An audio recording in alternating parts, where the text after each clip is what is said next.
आप सभी तारों की तरह टिमटिमाते हमारे नन्हे मुन्ने बच्चों को अपने दिव्य दृष्टि पाठशाला में। आशा करती हूँ, उम्मीद करती हूँ आप सभी अच्छे होंगे और आप सबों की पढ़ाई भी बहुत अच्छे तरीके से हो रही होगी। बच्चों, जो हम लोग आज इस वीडियो में पढ़ने वाले हैं वो पढ़ने वाले हैं 10th क्लास का साइंस। और 10th क्लास का साइंस में भी हम लोग क्या पढ़ने वाले हैं, जो कि झारखंड बोर्ड एग्जाम्स 2025 में जो देने वाले बच्चे हैं उनके लिए वो बहुत महत्वपूर्ण होगा। पढ़ने वाले क्या है, तो हम लोग पढ़ने वाले हैं कि जीव जनन कैसे करता है। कौन सा हम लोग चैप्टर पढ़ने वाले हैं, तो जीव जनन कैसे करता है। इसमें हम लोग जो है ना 2 क्लास जो है हम लोग पहले ही कर चुके हैं। आज जो हम लोग करने वाले हैं वो तीसरा क्लास है। इसीलिए अगर नहीं देखे हैं पहले वाला वीडियो, तो ये पहले दोनों वीडियो आप देखने का प्रयास कीजिए, क्योंकि कोई भी चीज जो है एक दूसरे से लिंक रहता है। अगर पहला वाला आप नहीं समझेंगे तो दूसरा वाला आप नहीं समझ पाएंगे, ठीक है।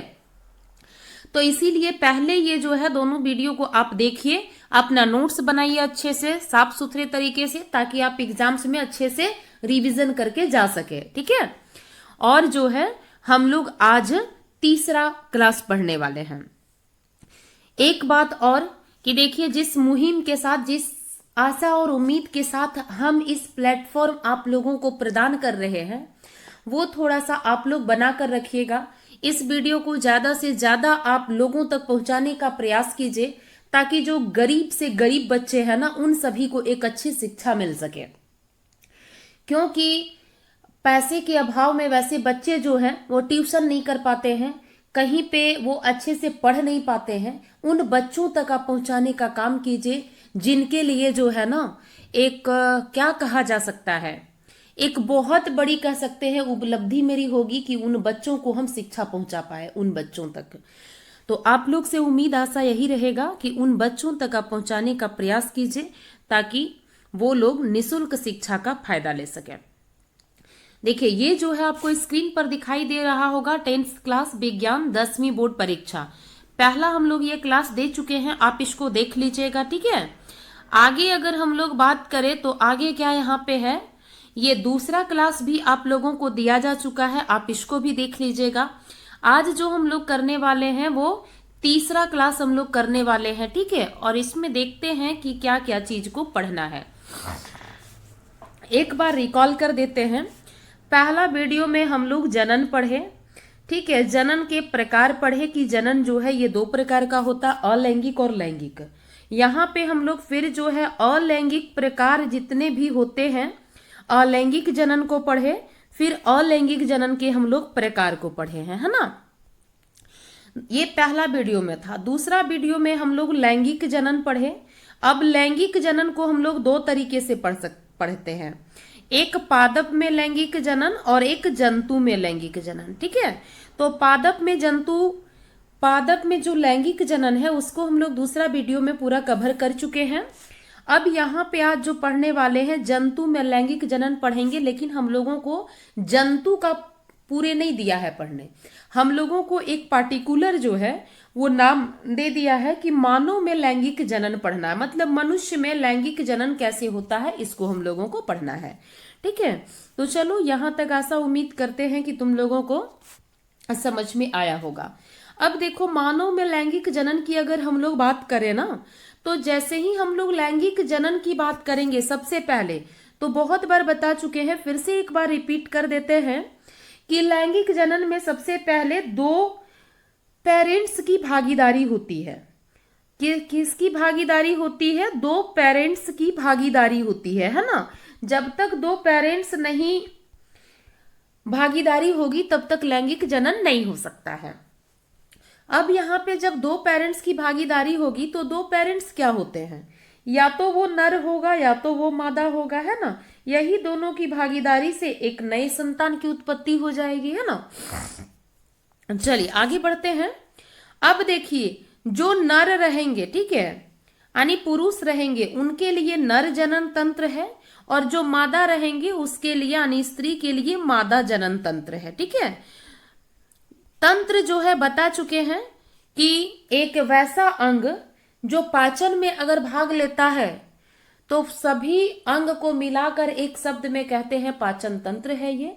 इसी तरह यहाँ पे क्या है कि जनन में भाग लेने वाले पुरुष का जो भी अंग है वो सारे क्या कहलाएंगे, नर जनन तंत्र कहलाएंगे। और मादा का जितना भी अंग जो जनन में भाग लेता है, ठीक है, सारे अंग नहीं, माता का वो अंग सभी जो जनन में भाग लेते हैं उन सभी को एक साथ मिलाकर हम लोग क्या कहते हैं, मादा जनन तंत्र कहते हैं। ठीक है, चलो एक एक करके हम लोग पढ़ने का प्रयास करते हैं। ये जो है ये क्या है, नर जनन तंत्र है। ये क्या है, नर जनन तंत्र है। यहाँ पे इसको समझने का प्रयास करना और इसमें जो है हम लोग क्या समझेंगे इस चीज को समझने का प्रयास करना। ठीक है, क्योंकि इसमें सारा कुछ को बता चुके हैं, बस हम लोगों को वही चीज पढ़ना है जो हम लोग पढ़ चुके हैं। ठीक है, आगे देखो। सबसे पहले हम क्या बताए थे कि जब जनन होगा लैंगिक तो वहां पे क्या है, दो लोगों की भागीदारी होगी। अब एक जो होंगे वो नर होगा, एक मादा होगा, है ना। अब नर जो है ये क्या बनाएगा, नर युग्मक का निर्माण करेगा, ये हम लोग पहले पढ़ चुके हैं। और मादा जो है ये मादा युग्मक का निर्माण करेगी, है ना। क्योंकि देखो पहले ही हम लोग ये पढ़ चुके हैं वीडियो में कि यहाँ पे जो है ना नर युग्मक, ठीक है, नर जो युग्मक को निर्माण कर किया, ये युग्मक नर युग्मक और ये जो मादा युग्मक है, ठीक है, दोनों का जो है ये संलयन होगा यानी मिलन होगा। इसी प्रक्रिया को हम लोग क्या कहते हैं, निषेचन कहते हैं। आराम से समझना। और ये जो प्रक्रिया के बाद जो संरचना बन रहा है उसको हम लोग क्या कहते हैं, युग्मनज कहते हैं। क्या कहते हैं, युग्मनज। अब ये युग्मनज जो है ये वृद्धि और विकास करके भ्रूण का निर्माण करेगा। ठीक है, और ये भ्रूण जो है आगे वृद्धि करके किस चीज का निर्माण करेगा, एक जीव का निर्माण कर देगा। ठीक है, यही है तुम्हारा पूरा प्रोसेस और इसी से क्या है, एक नए बच्चे की उत्पत्ति हो जाती है। अब यहाँ पे समझो, ये नर जनन तंत्र है तो ये क्या काम करेगा, ये काम क्या करेगा, ये जो है ना नर क्या चीज बताइए, नर युग्मक का निर्माण भी करेगा, है ना। तो यहाँ पे एक एक करके पार्ट्स को समझने का प्रयास करना। क्या हम लोग प्रयास करेंगे वो समझो। जैसे स्क्रीन पर दिखाई दे रहा होगा एक डायग्राम। सबसे पहले बोर्ड एग्जाम के लिए, ठीक है, 5 मार्क्स में ये पूछ भी सकता है। ठीक है, ध्यान देना, लेकिन ये ज्यादा नहीं पूछता है, मादा वाला पूछता है। ठीक है, मादा जनन तंत्र जो है ना इसका डायग्राम 5 नंबर में अधिकांश समय जो है ये पूछा गया है, तो इसका नहीं उसका ध्यान रखना। अब देखो नर जनन तंत्र से ऑब्जेक्टिव में पूछता है कौन कौन इनमें से नर जनन तंत्र के भाग हैं। ठीक है, तो इन नाम को एकदम अच्छे से याद कर लेना। शुक्राशय, ठीक है, ये मूत्र नलिका दोनों में होगा, है ना। यहाँ पे याद रखो कि ये शुक्राशय जो है ये नर जनन तंत्र का भाग है। प्रोटेस्ट ग्रंथि जो है ये नर जनन तंत्र का भाग है। सीसन जो है ये नर जनन तंत्र का भाग है।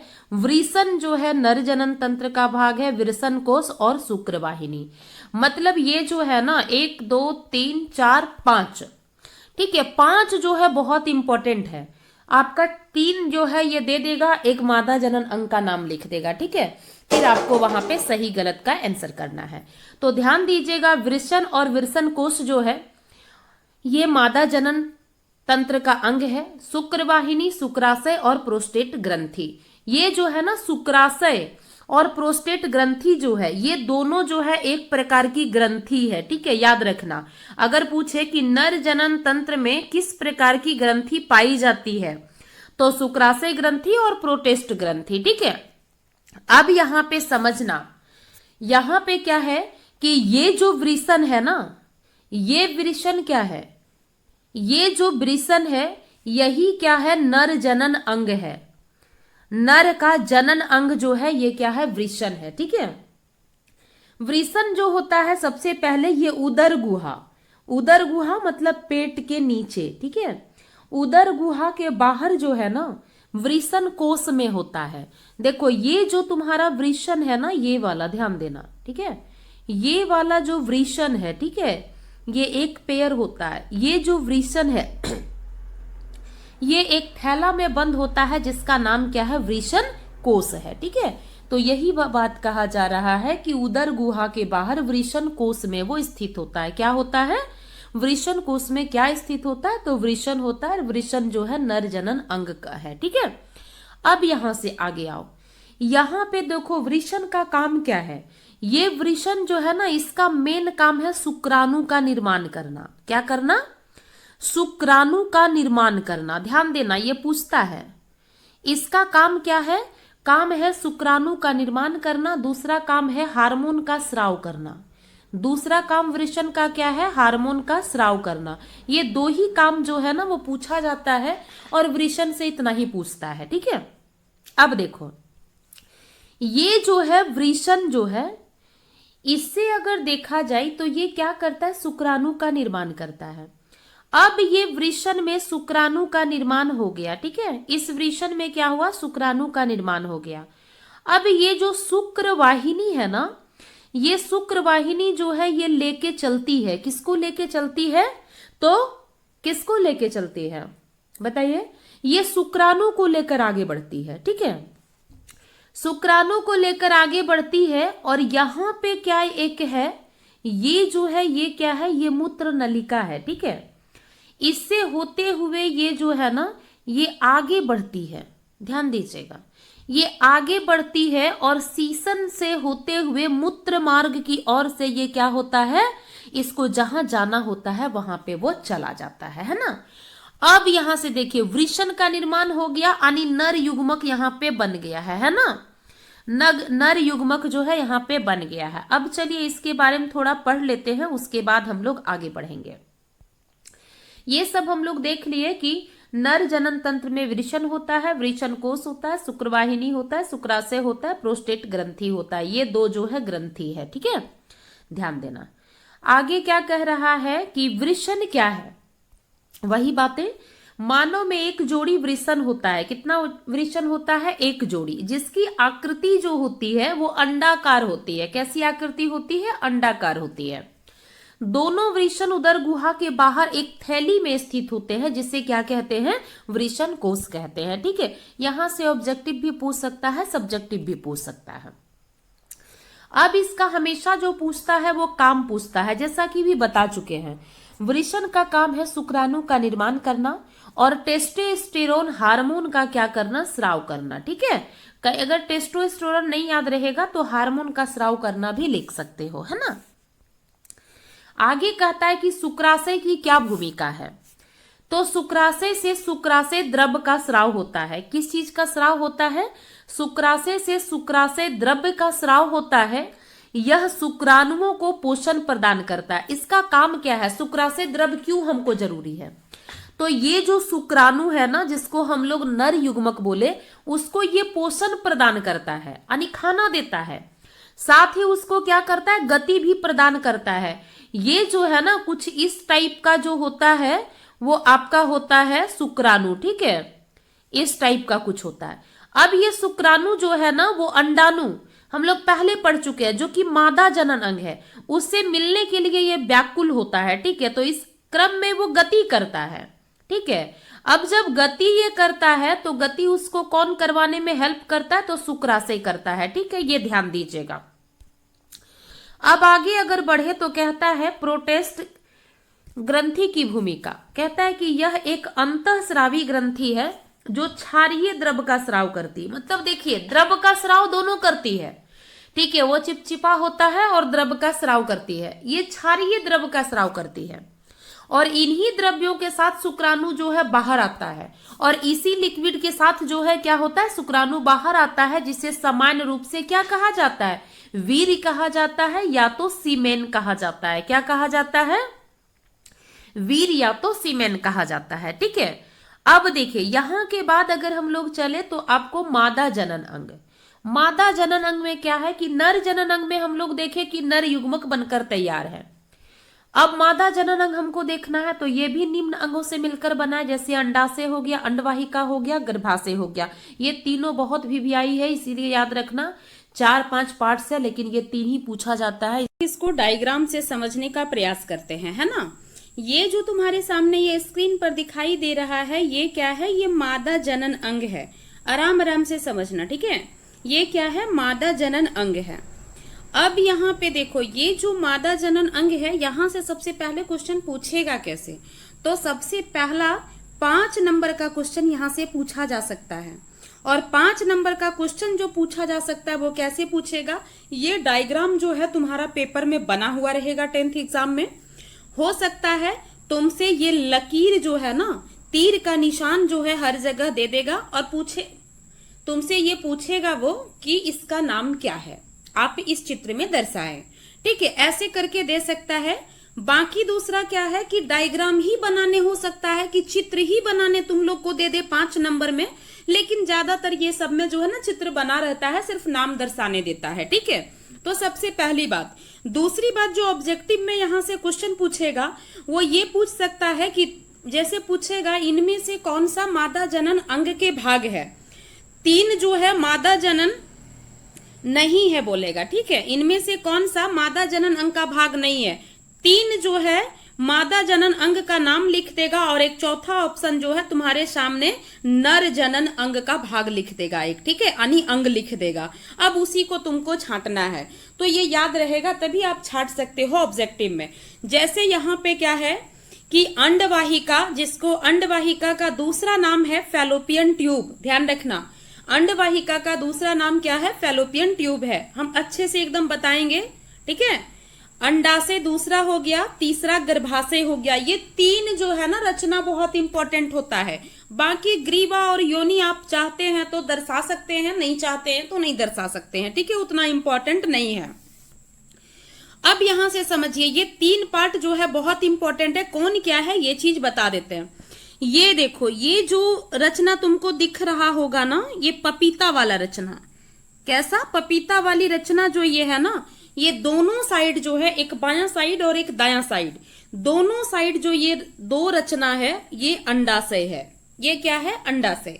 अब ध्यान देना, हम दूसरे कलर से इसको बनाते हैं। ठीक है, अब देखो ये वाली जो रचना तुम्हारी है ना, ये वाली रचना समझना। ठीक है, ये वाली जो रचना है, ठीक है, ये वाली जो रचना है, ये क्या है, तो ये जो है गर्भाशय है। ये क्या है, गर्भाशय है।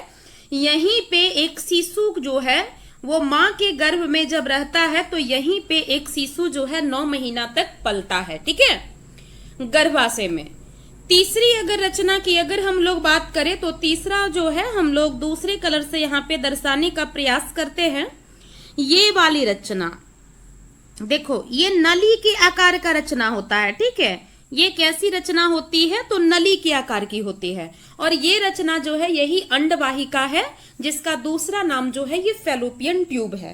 अब यहां से समझना कि हम सबसे पहले कैसे बताए थे, एकदम बहुत आराम से। इसके बाद तुमको ना 11th 12th में भी रिप्रोडक्शन जो है कभी पढ़ना नहीं होगा, इतना अच्छा से हम बता दे रहे हैं।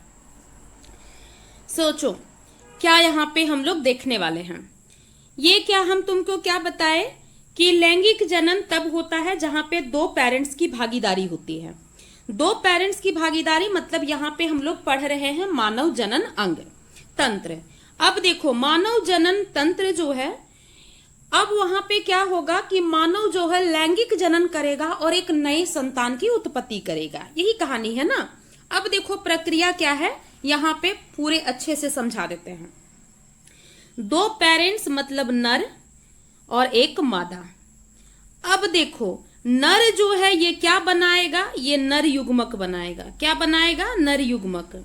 और नर युग्मक का नाम क्या है, तो नर युग्मक का नाम है वृषण। क्या है, वृषण।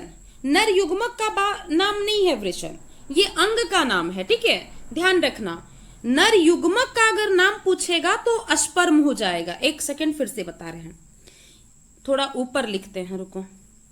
ये हो गया नर और ये हो गया मादा। ठीक है, अब नर जो है नर युग्मक को बनाएगा, है ना, नर युग्मक का निर्माण करेगा। और मादा जो है ये मादा युग्मक का निर्माण करेगी। यहां तक सही है ना। अब देखो, मादा युग्मक का नाम क्या है, तो मादा युग्मक का नाम है अंडाणु, याद रखना। ठीक है, और नर युग्मक का नाम है शुक्राणु। यही है ना। अब देखो, ये अंडाणु और ये शुक्राणु दोनों का संलयन होगा, मतलब मिलन होगा। इसी प्रक्रिया को हम क्या बताए थे कि इस प्रक्रिया को निषेचन कहा जाता है ही ना। अब निषेचन के पश्चात जो संरचना बन रही है उसको क्या कहा जाता है, युग्मनज कहा जाता है। अब युग्मनज के बाद जो संरचना हो रही है, विकसित होकर बन रही है, उसको भ्रूण कहा जाता है। और भ्रूण के बाद जो रचना बन रही है धीरे धीरे विकसित होकर, वही रचना जो है एक जीव कहलाता है ना। अब यहां से समझना, हम दूसरा कोई कलर लेते हैं, ठीक है, समझो।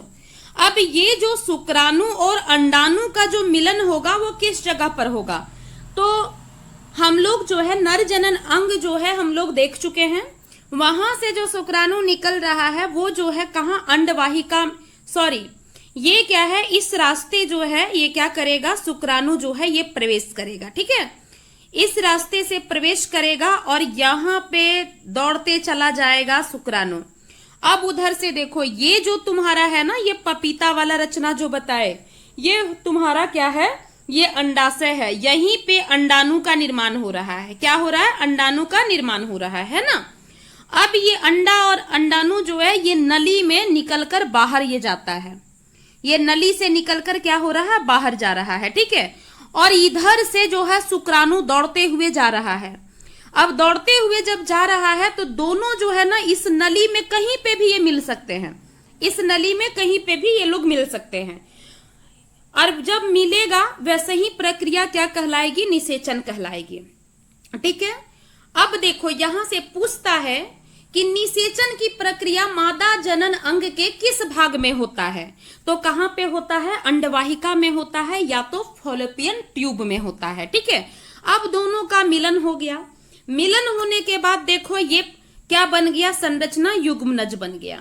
अब युग्मनज जब बन गया तो क्या है कि धीरे धीरे, अब समझना यहां से बताते हैं, ये युग्मनज जो है ना धीरे धीरे ये नली से जो है होते होते जो है इस दीवार की ओर आने लगेगी, गर्भाशय की दीवार की ओर आएगी और दीवार से आकर जो है ना वो चिपक जाएगा, ठीक है। युग्मनज से क्या होगा, वृद्धि होकर भ्रूण बनेगा और भ्रूण जो है धीरे धीरे क्या है कि ये दीवार से गर्भाशय का आके चिपक जाएगा। अब सोचो जैसे जैसे क्या है इसको पोषण मिलेगा। अब देखो माँ के शरीर से रक्त, ग्लूकोज, ऑक्सीजन ये सब जो जाता है ना, वही भोजन क्या है ये बच्चे को मिलता है और इसी से वो वृद्धि और विकास होता है।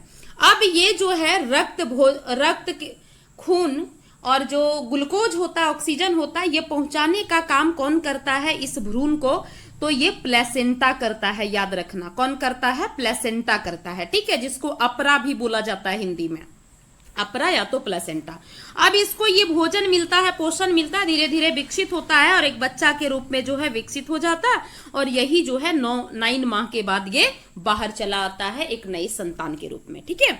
तो आई होप तुम लोग को समझ में आया होगा, यही जनन की पूरी प्रक्रियाएं थी, ठीक है। चलो तब हम लोग आगे बढ़ने का प्रयास करते हैं। ध्यान रखना मानव का मादा जनन तंत्र ये है और यहाँ पे तुम लोगों को क्या हम बता चुके थे, ये जो है ये क्या है, तो ये नर जनन तंत्र है ना। अब चलो हम लोग आगे देखते हैं। यहां से एक क्वेश्चन क्या पूछा जाता है वो ध्यान रखना। एक सेकंड पहले हम लोग इसको देख लेते हैं कि यह मादा जनन अंगों का प्रमुख अंग है।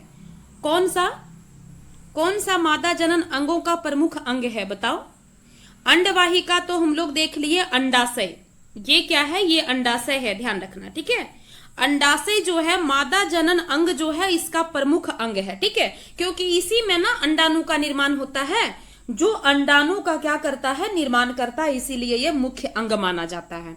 साथ ही मादा जनन से संबंधित जो भी हार्मोन है उसका भी स्राव करता है। कौन स्राव करता है, तो अंडाशय करता है। ध्यान रखना अंडाशय का काम अगर पूछे तो डायरेक्ट वहां पे 2 काम बता देना कि ये अंडाणु का निर्माण करता है और दूसरा है मादा जनन हार्मोन का स्राव करता है, ठीक है। पहला क्या इसका काम हो जाएगा अंडाशय का, कि अंडाशय जो है ये अंडाणु का निर्माण करता है और दूसरा काम इसका क्या हो जाएगा कि मादा जनन हार्मोन का क्या करता है, ये स्राव करता है। यानी अंडाशय का 2 काम है ना। क्या काम है, अंडाणु का निर्माण करना और मादा जनन हार्मोन का स्राव करना। चलो आगे हम लोग बढ़ते हैं। दूसरा जो भाग था मादा जनन तंत्र का वो है अंडवाहिका, जिसको फैलोपियन ट्यूब के नाम से जाना जाता है। अब इसका समझो, ये क्या है, मादा जनन अंग है, और ये कैसा अंग है, तो नली युक्त भाग ये होता है। याद करो, ऐसे करके ये वाली नली बताए थे ना, तुम लोग को बताए थे ना, ये वाली नली, ये इसी की बात हो रही है, जो गर्भाशय के दोनों ओर स्थित होता है, गर्भ के दोनों ओर स्थित होता है ना। निषेचन की प्रक्रिया इसी अंग में होती है, बहुत इंपॉर्टेंट है, ध्यान रखना, पूछा जाता है कि निषेचन की प्रक्रिया जो है वो किस अंग में संपन्न होती है, मादा जनन तंत्र का, तो अंडवाहिका या फॉलोपियन ट्यूब में। आगे कहता है कि अंडवाहिका नली जो होती है ना, अंडाशय के पास जाकर, ये जो पपीता वाली रचना आप लोग को बताए थे, इसी के पास जाकर अंगुली नुमा रचना बनाती है, इस टाइप का रचना रहता है, ठीक है, वही कह रहा, अंगुली नुमा रचना बनाती है, और इसी रचना को हम लोग फिम्ब्रई कहते हैं। क्या कहते हैं, फिम्ब्रई ऐसे होगा, ठीक है, ध्यान रखना, वो टाइपिंग में जो है ना कुछ और ले लेता है। देखो ये वाली की बात कर रही है, इसका बात कर रहा है ना, इसकी बात हो रही है। चलो आगे की ओर हम लोग बढ़ते हैं और देखते हैं गर्भाशय। गर्भाशय जो होता है, दोनों अंडवाहिका संयुक्त होकर, दोनों जो अंडवाहिका है संयुक्त होकर एक लचीली थैली जैसा संरचना बनाती है, और उसी को हम लोग क्या कहते हैं, गर्भाशय कहते हैं। देखो ये अगर रचना लचीली नहीं होता ना, तो देखो देखने में कितना छोटा रचना लग रहा है, क्या इसमें 9 माह तक का बच्चा रह सकता था, तो इसलिए रहता है क्योंकि जैसे जैसे बच्चा का आकार होते जाता है वो फैलते जाता है, ठीक है, वो लचीला है, फ्लेक्सिबल है वो रचना। अब इसका काम यहां से पूछता है कि गर्भाशय का काम क्या है, तो ध्यान देना, भ्रूण का विकास गर्भाशय में होता है। अभी बताए कि जो भ्रूण होता है उसका विकास कहाँ पे होता है, तो गर्भ में होता है। दूसरा बात, प्लासेंटा का रोपण गर्भाशय में होता है। ये जो भ्रूण है इसका वृद्धि विकास होगा, इसके लिए जो है इसको पोषण चाहिए। पोषण में क्या क्या चीजें चाहिए, तो उसको ग्लूकोज चाहिए, है ना, उसको क्या है कि रक्त चाहिए, और उसको ऑक्सीजन चाहिए। अब ये तीनों पहुंचाने का काम कौन करेगा, तो प्लेसेंटा करेगा, इसीलिए प्लेसेंटा जो है ये गर्भ में स्थापित होता है। अगला है युग्मनज गर्भाशय में ही स्थापित होता है, क्योंकि पहले ही बताए कि निषेचन के बाद जो संरचना बनती है वो युग्मनज बनती है, और ये युग्मनज कहाँ पे स्थापित होती है, गर्भ में, फिर गर्भ में वृद्धि होता है, फिर भ्रूण बनता है ना। तो ये 3 काम जो है ये किसका है, गर्भाशय का, ये ध्यान देना। चलो आगे की ओर हम लोग बढ़ते हैं और पढ़ने का प्रयास करते हैं। लोग इसके बारे में क्या देखें कि अपरा और प्लेसेंटा जो है वो क्या काम करता है, तो ये जो माँ के गर्भ में जो शिशु पल रहा होता है उस शिशु को क्या करता है, पोषण देने का काम करता है, ठीक है, यानी भोजन पहुंचाने का काम करता है ना। अब यही चीज हम लोग देखें ना। अब चलो देखते हैं हम लोग कि आखिर यहाँ पे क्या कह रहा है। कह रहा है कि गर्भाशय की भित्ति में, भित्ति मतलब क्या हो गया, दीवार, भित्ति का मतलब क्या हो गया, दीवार में धसी तस्तरी नुमा, आकार कैसा होता है प्लासेंटा का या फिर अपरा का, तो तस्तरी नुमा होता है, ध्यान रखना। गर्भाशय की भित्ति में धसी तस्तरी नुमा संरचना होती है, और उसे ही हम लोग क्या कहते हैं, उसे ही हम लोग प्लासेंटा कहते हैं। अब देखो यहाँ से कार्य तुमसे पूछ सकता है कि प्लासेंटा का काम क्या है, तो जाहिर सी बात है कि हम लोग देख भी चुके हैं कि प्लासेंटा का काम है कि जो भी गर्भ में पल रहा है शिशु, उस शिशु को पोषण प्रदान करना, यानी भोजन पहुंचाना उसके लिए, है ना, माँ के शरीर से। वही कह रहा है कि भ्रूण को माँ के रुधिर से, ठीक है, माँ के रुधिर से, देखो जो भी पोषण अपरा लेके जाएगा, प्लासेंटा लेके जाएगा, वो क्या लेके जाएगा, तो माँ का जो शरीर में जो रक्त है, ठीक है, उसी रक्त से वो क्या उठाएगा, उसी रक्त से वो उठाएगा ग्लूकोज को लेगा, और उसी रक्त से वो क्या लेगा, ऑक्सीजन लेगा, और ले जाके जो पल रहा बच्चा है उसको पहुंचा देगा, है ना। वही चीज यहाँ पे कह रहा है। चलो अब आगे जो हम लोगों के लिए बहुत महत्वपूर्ण कह सकते हैं वो है यहाँ से क्वेश्चन कि ये जो आपका मानव जनन तंत्र था उससे क्वेश्चन कैसे पूछा जा सकता है। जितना भी चीजें हम लोग पढ़े हैं, ठीक है, सारे क्वेश्चन जो है 2 नंबर या तो 1 नंबर में पूछा जाएगा आपसे। एक क्वेश्चन जो है 5 नंबर में यहाँ पे पूछा जा सकता है, जो बहुत इंपॉर्टेंट हो जाता है। वो आपसे क्या पूछा जा सकता है, तो ध्यान रखिएगा। मानव जनन, मानव लैंगिक जनन, क्या हो जाएगा यहाँ पे, लैंगिक जोड़ना। मानव लैंगिक जनन की व्याख्या करें, की व्याख्या करें। कल जैसे हम लोग देखे थे उसमें प्लांट वाला में, है ना, पौधे वाला में, जब हम लोग पढ़ लिए तो एक क्वेश्चन वहां भी 5 नंबर के लिए बहुत इंपॉर्टेंट बन रहा था। और वो क्वेश्चन क्या था कि पौधे में लैंगिक जनन का व्याख्या करें या तो समझाइए, ऐसे भी क्वेश्चन हो सकता है। हम लोग जितना पढ़े थे, देखिए क्वेश्चन में उससे बहुत कम हम लोग लिखे थे, है ना, क्योंकि हम बहुत ज्यादा डीप बता दे रहे हैं। उसी तरह यहाँ जो क्वेश्चन आएगा, जितना भी आपसे बताए हैं आप उसी के हिसाब से अगर लिख देंगे ना तो आपका बहुत अच्छा होगा। लेकिन फिर भी अगले जो नेक्स्ट जो वीडियो हम लोगों का होगा उसमें जीव जनन कैसे करते हैं, उसमें कुछ इंपॉर्टेंट्स यानी महत्वपूर्ण प्रश्न रहेंगे, ठीक है, और उसी में इस प्रश्न को हम आप लोगों को कवर करवा देंगे। बस बात रही कि आप लोग जो है इस वीडियो को शेयर कीजिए और एक गरीब से गरीब बच्चा तक पहुंचाने का प्रयास कीजिए, ताकि इस निःशुल्क शिक्षा का जो भी बच्चे पिछड़े हुए हैं या तो शिक्षा से दूर कटे हुए हैं उन लोगों को लाभ मिले, ठीक है। चलो तो आगे हम लोग बढ़ते हैं।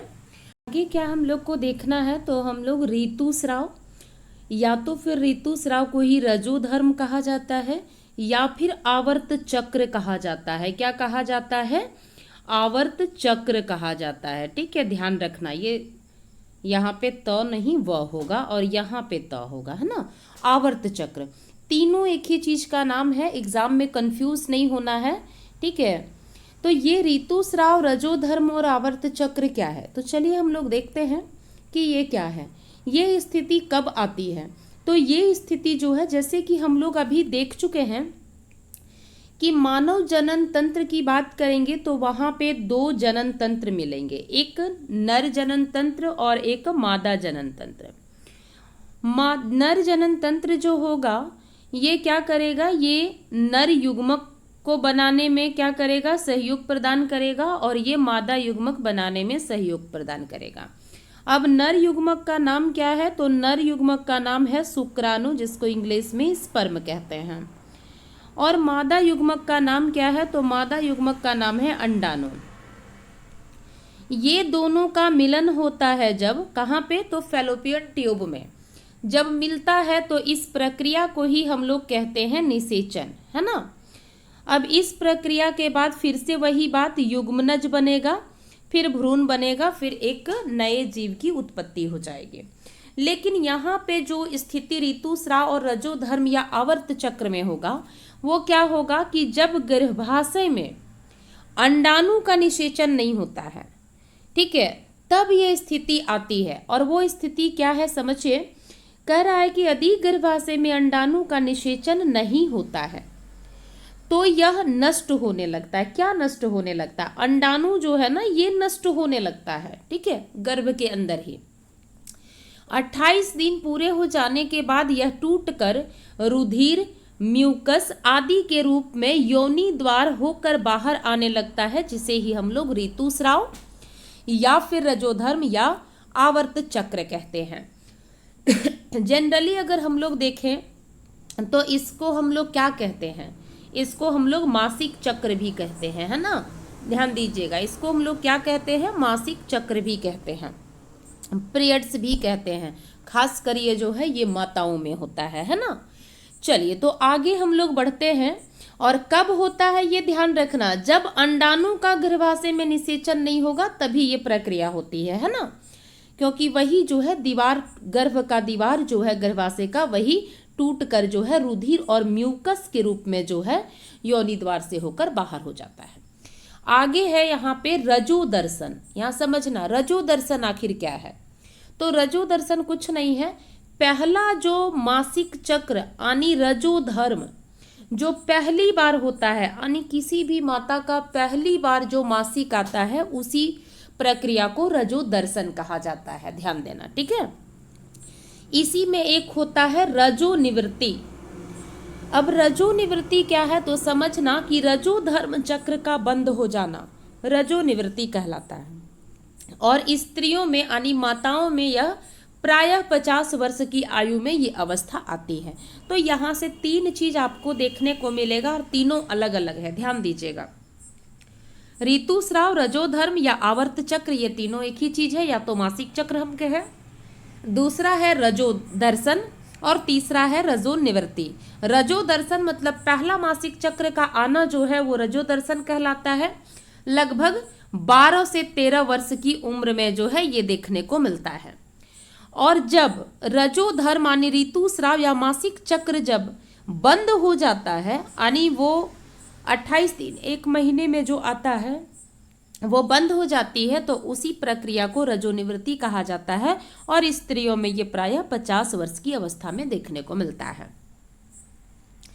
चलिए अगला टॉपिक जो है वो है यौवनारंभ या यौवन अवस्था, यानी एक लड़का या लड़की का जब अगर देखा जाए किशोरावस्था का जो स्टेज होता है उस स्थिति की यहाँ पे बात करेगा। तो सबसे पहले यौवना आरंभ या तो यौवना अवस्था जो है वो किसको कहा जाता है?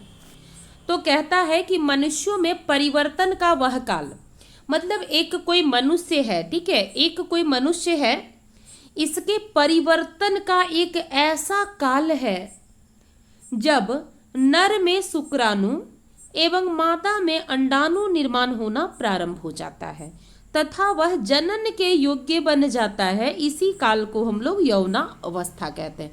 मतलब एक लड़का या लड़की जो है वो उसका जवानी का पीरियड्स कब आता है?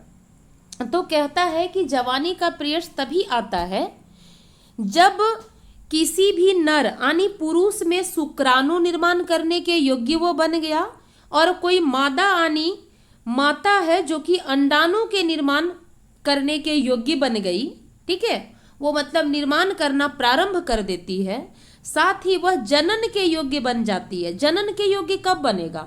जब पुरुष जो है शुक्राणु उत्पन्न करेगा, ठीक है, और मादा जो है वो अंडाणु का निर्माण करना प्रारंभ कर देगी, तो वो जनन के योग्य हो जाएगा। तो यही जो काल होता है ना, ये काल जो है यौवन अवस्था वाली काल कहलाती है। और इस अवस्था में जो है एक तरह से देखा जाए बहुत सारी परिवर्तन आपको देखने को मिलेगा। और परिवर्तन के रूप में देखा जाए तो सिर्फ और सिर्फ लड़की का ही नहीं होगा, लड़का लड़की दोनों का होगा। और वो परिवर्तन क्या होगा? तो चलिए हम लोग एक एक करके समझते हैं। सबसे पहले समझते हैं लड़कियों में यौवना अवस्था जब होगा तो उस समय लड़की में क्या परिवर्तन देखने को मिलेगा। तो उस समय लड़की का सबसे जो मोस्ट इम्पोर्टेंट जो परिवर्तन देखने को मिलता है वो रजोधर्म, यानी लड़की के अंदर जो है ना मासिक धर्म की शुरुआत हो जाती है, ठीक है। दूसरी बात यहाँ पे क्या है कि जब मासिक धर्म की जैसे ही लड़की के अंदर शुरुआत हो जाती है, ये माँ बनने के योग्य हो जाती है, ठीक है। ये क्या बनने के योग्य हो जाती है? माँ बनने के योग्य हो जाती है। तो ये परिवर्तन सबसे पहला परिवर्तन दिख रहा है। दूसरा है हार्मोन का स्राव होना, उसके अंदर जो शरीर के अंदर है वो तरह तरह के विभिन्न प्रकार के हार्मोन का स्राव होने लगता है, ठीक है। तीसरा है कि स्तन के आकार में वृद्धि होगा। चौथा त्वचा का तेलीय हो जाना, इसीलिए पिंपल्स जो है वो ज्यादा निकलने लगता है, ठीक है। जननांगों के पास गहरे बालों का उगना आदि जो है यौवना अवस्था में लड़कियों में परिवर्तन देखने को मिलता है, ठीक है। चलिए लड़का में हम लोग देखते हैं क्या परिवर्तन देखने को मिलेगा। तो लड़कों में परिवर्तन क्या है? इसमें भी त्वचा जो है तेलीय हो जाएगा, जिसके कारण जो है बहुत सारे पिंपल्स निकलने स्टार्ट हो जाते हैं। जननांगों के पास गहरे बाल का उगना यहाँ पे भी होगा। मुहान से आना, मतलब जो है ना पिंपल से सारा बहुत भर जाता है, छाई हुई पड़ जाता है, तो वो चीज होगा। आवाज में भारी होगा, ये सबसे मेन है, ठीक है। लड़का लोग में आवाज उसका भारीपन हो जाता है। चेहरे पर जो है ना दाढ़ी मूछ का उगना आदि जो है ये परिवर्तन देखने को मिलता है और यही यौवनावस्था का काल है ना। चलिए तो ये टॉपिक हम लोगों का समाप्त हुआ। अगला जो हम लोगों का टॉपिक है वो है जनन स्वास्थ्य। अब जनन स्वास्थ्य क्या है भाई?